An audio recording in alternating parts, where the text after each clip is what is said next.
At may nangyari, nakareport agad sa DZMM. Radyo Patrol sa Istreta. Ako ang sexy si Winnie Cordero. Batang-batang si Ariel ito. Kayo'y nakikinig sa paborito nyo.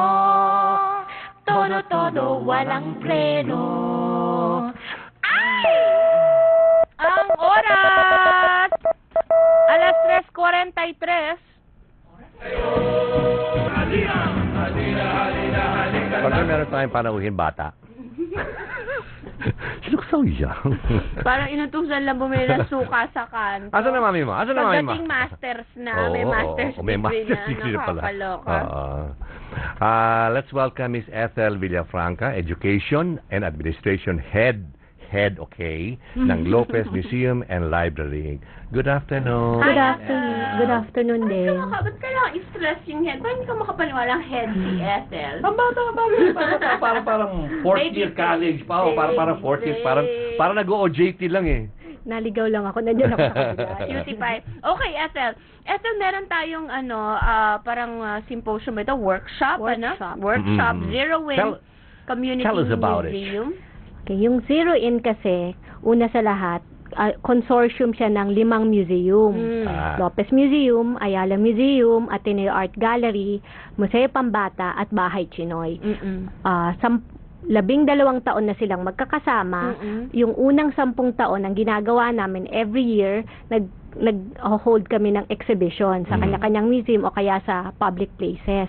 Nasabay-sabay? Sabay-sabay, isang tema para, kasi ang idea sa paggawa ng consortium is pare-pareho naman yung target audience namin. Basically, pare-pareho rin yung funders namin. So, together, we're stronger. That's why nag-put up ng consortium.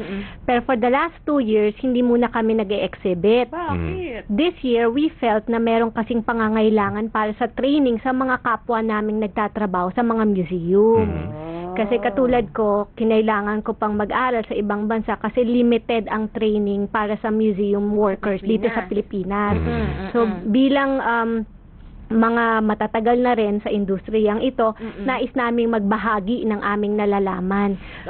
Before we go into the details ng workshop, Ethel, please lang, update mo kami kung ano na ang kalagayan ng mga museums dito sa Pilipinas. Kasi parang nababalitaan namin, ang daming nawawalang mga artifacts, ang daming nawawalan ng mga priceless paintings na hindi alam kung bakit napunta sa bansang ganito, sa bansang ganyan. At saka number 3, ito ba na mga pag-aari natin, may-ari pa nating mabawi from wherever they are? Tungkol dun sa mga nawawalang artworks or artifacts. Binibisita pa rin ba ang mga museum? Oo naman. Katulad yung National Museum. Ang National Museum, ito gobyerno. Marami kasi tayong 2 klase ang mga museums natin eh. Yung mula sa gawa ng gobyerno at pinopondohan ng gobyerno at saka yung mga private museums katulad ng consortium. So yung mga National Museum, lahat yon pondo ng gobyerno. Okay. Every Sunday, libre actually ang national sa huling check ko ang libre ang entrance sa national. national. Doon sa Mayloneta yan, di ba? Doon sa Mayloneta, libre yung tuwing linggo para makapunta pa ang mga kababayan natin kasi bagong bukas yung National Art Gallery, nandun yung pagkalalaking paintings na nanalo ng mga awards, mga Luna and Hidalgo. Nandoon. Wow. Pangalawa, yung tungkol sa kung pinupuntahan naman, kaya lang kasi isang dahilan rin kung bakit kami nagtatayo ng mga workshop kasi para yung mga museum sa probinsya ay matulungan rin natin kung paano pagandahin at i-improve ang kanilang museums. Kasi tayong mga Pilipino, nakakalungkot man, hindi tayo museum-going public. Parang sa atin, katulad tanungin mo, nakapunta ka na ba sa museum? Oo, nakapunta na ako dyan nung grade 4 ako. So, hindi na ulit sila pupunta. Yun na yun. Grade 4. Ako museum goer ako, Ethel, Ariel, kasi I find it fascinating na makakita ng a part of history, kaya lang dito sa atin, meron din, tama ka, sa Pilipinas, sa mga probinsya, lalo na sa simbahan, meron silang mga malilinggit na mga museo ang nalulungkot lang ako, walang makapagpaliwanag. Ayun. Kung ano yun na alam mo ba sa Legazpi City, doon sa Danton Hill, isang parte nun may cave. Tapos ang ginawa ng Bicol Museum, Bicol Tourism, naglagay sila ng mga statwa ng mga Hapon. Kasi kuweba daw yun na pinagtataguan ng dati. mga Hapon nung Nung araw. Japanese time. Oo.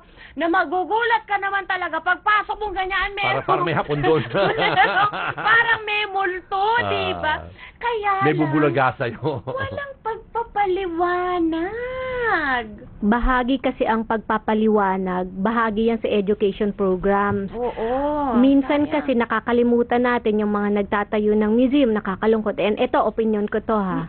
Na minsan, pag nagtayo ng museum, kala natin tapos na yun. Nilagay mo na yung paintings, nilagay mo yung... Nandiyan eh. Tapos na, and then people will come. Hindi. Kasi karamihan ng tao na i-intimidate sa museum. Karamihan Parang ng mga mataas kababayan, masyado oo, eh. parang ayoko pumunta diyan kasi tahimik diyan. Kailangan masyado malaki ang mataas ang inaaral mo para maintindihan mo yan. Hindi naman. Oo. Alam nyo ba na sa Lopez Museum a couple of months ago, ang tinur namin mga batang 3 to 4 years old. Okay. Thank you. 3 to 4 years Thank old. you.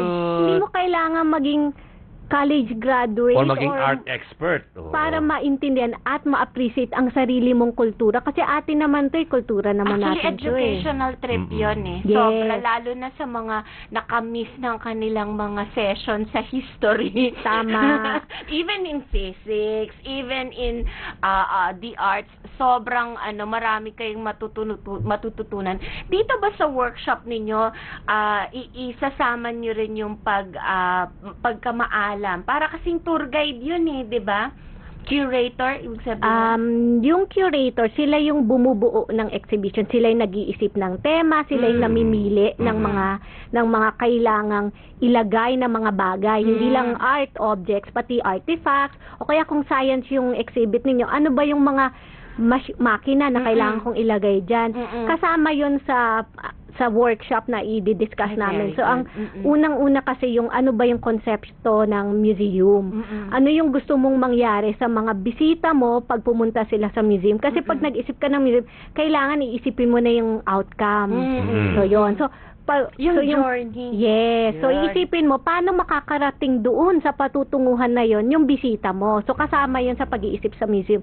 Pangalawa, kailangan isipin mo rin, kailangan ba may collection ako? Paano ako gagawa ng collection? Kung art museum ka, kailangan ba may mga paintings ako? Saan ko kukunin yan? Bibili ba ako? Hihingi ba ako? O kailangan ko ba ng ganon? Baka naman di ko kailangan, pwede naman ako manghiram na lang.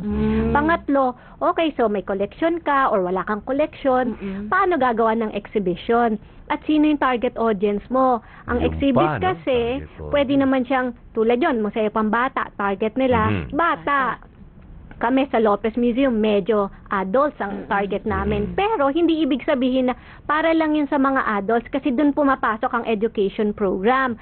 Kapag naglagay ka ng exhibit na medyo seryoso, pero gusto mo yung mga bata maintindihan, ma-appreciate din. pwede kang ngayon maggawa ng education program na ibababa yung level para sa mas batang audience. Yes. Yun ang gusto naming ituro. At saka, yung sa nakikinig na sa bahay, siguro, ano ba yan? Parang ang lawak-lawak. Pero alam niyo sa bahay natin, pwede tayo magtayo ng sarili nating museum. Diba, Ethel? Tama. Kasi may mga malilinggit na bagay tayo na akala mo, pwede nang itapon.